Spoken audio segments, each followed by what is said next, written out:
Hello friends, welcome to my channel मोवरी गुरु। Friends, बहुत ही इंपॉर्टेंट वीडियो है क्योंकि दो इंपॉर्टेंट पॉइंट्स का मैं यहाँ डिस्कस करूँगा। पहला ये कि क्या मुझे ड्रॉप ले लेना चाहिए। दूसरा ये कि कुछ बच्चे कह रहे हैं कि सर रीनीट हो जाएगा तो क्या हमें प्रिपरेशन अभी से स्टार्ट करनी चाहिए। 8 जुलाई के बाद अगर रीनीट हो गया तो हमारी तो प्रिपरेशन है नहीं, ब्रेक हो चुकी है। तो उसके बारे में बताएंगे, दोनों के बारे में एकदम एक्यूरेट इन्फॉर्मेशन मैं बताऊंगा आपको। यहाँ पर इस तरह का इन्फॉर्मेशन नहीं जो आपके कोचिंग वाले करते हैं, एडुकेटर्स करते हैं, आपको फर्जी मोटिवेशंस देते हैं, और आपका 2 4 साल 5 साल 6 साल ड्रॉप करवा देते हैं। उसके बाद आपको मिलता कुछ नहीं है। हकीकत में बता रहा हूँ, इस बार का नीट का परफॉर्मेंस आप देख रहे होंगे क्या हो रहा है। इतना हाई मेरिट गया है, अगर इसी के बेस पे एडमिशन हो गया तो सोचिए क्या होगा, और नेक्स्ट ईयर क्या हो सकता है ये भी आप सोचिए। तो इस साल के लिए अगर आपका स्कोर ठीक है तो आप गवर्नमेंट कॉलेज में एडमिशन ले सकते हैं। अगर बहुत सारे ऐसे बच्चे हैं जो पिछले साल ऐसे भी थे जिन्होंने गवर्नमेंट कॉलेज में एडमिशन नहीं लिया था एम्स के चक्कर में और दोबारा प्रिपरेशन की थी, ऐसे ही बच्चे हैं। लेकिन अब आप ऐसा रिस्क नहीं ले सकते हैं क्योंकि किस तरह से एनटीए एग्ज़ाम करा रहा है, किस तरह से क्या हो रहा है ये आपको पता है। अगर आपको लगता है कि पहला ड्रॉप हुआ है, दूसरा ड्रॉप हुआ है और आपकी जो परफॉर्मेंस है ग्रेजुअली इंक्रीज हो रही है और साथ ही साथ आपका कॉन्फिडेंस भी इंक्रीज हो रहा है, अब बिना मन के अगर आप पढ़ाई कर रहे हो, सोच रहे हो कि हमारा परफॉर्मेंस हर ड्रॉप में इंक्रीज होता चला जाएगा, तो ऐसा कुछ नहीं है। ये हकीकत है। मैं डीमोटिवेट नहीं कर रहा हूँ, मैं आपको हकीकत बता रहा हूँ। अगर आप प्रिपरेशन करने के मूड में हैं, आपको लगता है कि आप एमबीबीएस ही करेंगे, केवल एमबीबीएस ही करेंगे वरना कुछ नहीं करेंगे, तो आप 2 ड्रॉप करिए, 3 ड्रॉप करिए, 4 ड्रॉप करिए, मैटर नहीं करता है। लेकिन अगर आप ड्यूअल माइंडेड में हैं कि चलो ठीक है 2 ड्रॉप हो गए मेरे, तीसरा कर लूँगा, चौथा कर लूँगा, फिर एमबीबीएस नहीं होगा तो किसी और कोर्स में चले जाऊँगा, फिर ये आपकी बेवकूफ़ी है। अगर आपकी फाइनेंशियल कंडीशन अच्छी है, 2-3 ड्रॉप और ऑलरेडी ले चुके हैं और प्राइवेट में जाना चाहते हैं, फाइनेंशियल कंडीशन अच्छी है, तो आप जा सकते हैं। आपने ऐसे केसेस भी सुने होंगे, आपके यूट्यूबर्स ही बताते होंगे, आपके कोचिंग वाले बताते होंगे, किसी ने 4 ड्रॉप किया, 5 ड्रॉप किया, उसके बाद उसका एम्स न्यू दिल्ली में हो गया। हो जाता है, बहुत सारे बच्चों का हो जाता है। मेरे साथ भी कंसल्टेशन में बहुत सारे ऐसे बच्चे थे जिनका हो गया। लेकिन मैटर ये करता है कि उनकी उनकी कंडीशन कैसी थी। आपकी कंडीशन और उनकी कंडीशन बताई नहीं जाती ना। उनका फैमिली सपोर्ट कैसा था, उनका प्रिपरेशन का क्या आइडिया था, उनका क्या मेंटल स्थिति थी।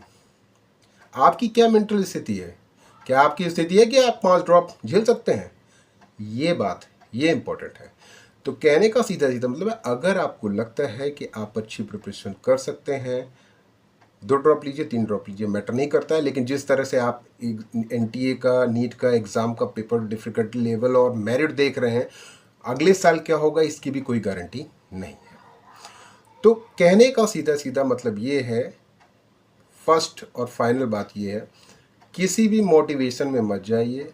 कोई भी मोटिवेशन केवल आपको देखने में काम आता है, मतलब आप देखोगे बहुत अच्छा लगेगा, ऐसा ऐसा हुआ, आप अंदर फीलिंग भी कर लोगे कि हाँ मैं ऐसा कर लूँगा, वैसा कर लूँगा। एक बार खुद से अकेले में बैठ के देखिए क्या आप कैपेबल हैं 2-3 ड्रॉप करने के। क्या आप 2-3 साल वही फिजिक्स केमिस्ट्री बायोलॉजी लगातार पढ़ सकते हैं। पढ़ के क्या आपकी परफॉर्मेंस इंप्रूव हो रही है लगातार। अगर नहीं हो रही है, एक ड्रॉप लिया आपने, आपके 500 मार्क्स हुए, फिर दूसरा ड्रॉप लिया आपके 490 हो गए, तीसरा ड्रॉप लिया 550 हो गए, इस तरह से अगर आप ग्राफ का चल रहा है तो आप उसको छोड़ दीजिए। बेटर है कि किसी प्राइवेट कॉलेज में या डीम्ड कॉलेज में एमबीबीएस करिए अगर आपका गोल है, फैमिली कंडीशन अच्छी है तो, फाइनेंशियल कंडीशन अच्छी है तो। नहीं तो और भी मेडिकल कोर्सेज हैं, उनके गवर्नमेंट सीटें बीडीएस, आयुष, बीएमएस, बीएचएमएस या एनिमल हस्बेंड्री आप कर सकते हैं। केवल एक ही चीज़ के पीछे ग्रेजुअली भागना ये अच्छी बात नहीं है कि नहीं हमें यही करना है, यही करना है, यही करना है।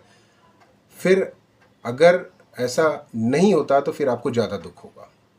बेटर है कि आप खुद से डिसाइड करिए, फैमिली वालों से बात कर लीजिए कि मेरा इतना ड्रॉप हो गया, मेरा पढ़ने का मन नहीं है या मैं नहीं कर सकता हूँ आगे, कह दीजिए उनसे और किसी और कोर्स में एडमिशन ले लीजिए। क्योंकि 4 साल 5 साल अगर आप बर्बाद कर देते हैं एमबीबीएस के लिए, 5 साल में तो आपका एमबीबीएस या फिर बीडीएस या कोई और कोर्स का तो यूजी कोर्स तो कंप्लीट ही हो जाएगा। बेटर ये है। दूसरा इंपॉर्टेंट बात, कुछ बच्चे ये कह रहे हैं कि सर नीट अगर दोबारा हो गया तो क्या होगा। देखिए, जो नेट का एग्ज़ाम कैंसिल हुआ था, आपको पता होगा, उसका जो नेक्स्ट डेट है, मतलब कि दोबारा जो एग्ज़ाम हो रहा है वो 24 को हो रहा है। मतलब जो पहला एग्ज़ाम हुआ था और दूसरे एग्ज़ाम के बीच में 1 हफ्ते के बीच में पूरा एग्ज़ाम हो जा रहा है। तो यहाँ पर जो स्टूडेंट की जो प्रिपरेशन की फ़्लो थी, उसमें कोई डिफरेंस नहीं आया, वो लगातार चलती जा रही है। लेकिन आपके केस में क्या हुआ कि 1 महीने का ऑलरेडी यहाँ पे गैप हो चुका है। अब 8 जुलाई को अगर ये डिसीज़न आता है, तो ये मान के चलिए कि तब भी आपको टाइम मिलेगा। अगर आप पढ़ना चाहते हैं पढ़ सकते हैं, क्योंकि ये आपको नुकसान नहीं करेगा। आपका फर्स्ट सेमेस्टर और सेकेंड सेमेस्टर में 12th का ही रहता है, वो वहाँ पे आपको काम में आएगा। ठीक है। दूसरा ये कि चांसेस तो बहुत कम रहेंगे कि रीनीट होगा, क्योंकि अगर रीनीट कराना होता तो बेटर है कि इन्हीं 1 हफ्ते के बीच में आप करा सकते थे, जैसा कि इसके केस में हुआ है, नेट के केस में। अब स्टूडेंट का फ्लो ही ख़राब हो गया है, और 8 जुलाई के बाद अगर मान लीजिए 0.001% या कोई भी कंडीशन में अगर रीनीट हो जाता है ओवरऑल, ठीक है, तो फिर आपको पर्टिकुलर समय भी दिया जाएगा, क्योंकि इसका भी इशू चलेगा कि बच्चे इसका भी केस डाल देंगे कि हमारी तो प्रिपरेशन ख़राब हो चुकी है, हमको कम से कम 1 महीने का समय चाहिए, क्योंकि ऑलरेडी इतना डिले हो चुका है बीच में कि प्रिपरेशन ब्रेक हो चुकी है। तो ये भी एक लीगल मैटर हो जाएगा। तो कम से कम 15-20 दिन या 1 महीने का टाइम आपको देना पड़ेगा बच्चों को, नहीं तो बच्चे फिर से सुप्रीम कोर्ट में जाएंगे। नीट का एग्ज़ाम अगर दोबारा हुआ तो की कंडीशन है। तो कहने का सीधा मतलब, पढ़ना चाहते हैं पढ़ सकते हैं, ज़्यादा इतना कुछ है नहीं। 8 जुलाई के बाद वैसे भी आपको समय मिलेगा, अगर किसी भी कंडीशन में मान लीजिए बहुत कुछ हो गया, रीनीट होता है तो। दोनों बातें मैंने बेटर एक्सप्लेन कर ली हैं, आप लोग को पता चल गया होगा क्या करना है क्या नहीं करना है। आप लोग ज़्यादा समझदार हो, दूसरों के चक्कर में, दूसरे वीडियोस के चक्कर में आप लोग डिसीज़न मत लीजिए। मोटिवेशंस ये सब केवल 5 मिनट के लिए होते हैं, उसके बाद जब अगले दिन आप आओगे ना तो लगेगा अरे यार कहाँ आ गए, क्या कर पाएंगे, कुछ नहीं कर पाएंगे। सीधे आप यहाँ जाओगे मोटिवेशन में, अगले दिन यहाँ आ जाओगे, मतलब नहीं रहता।